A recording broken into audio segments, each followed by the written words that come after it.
कैसा लग रहा है? डॉक्टर साहब, पता नहीं हाथ कहाँ पैर कहाँ। क्या जरूरत थी गाड़ी में अकेले जाने की?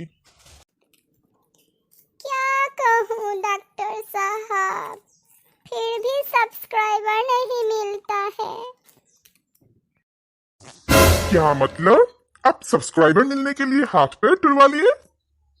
हे दोस्तों, ऐसे ही और चुटकुलों के लिए देखते रहिए आपका अपना चैनल एजुकेशनल क्यूटी पाई भी।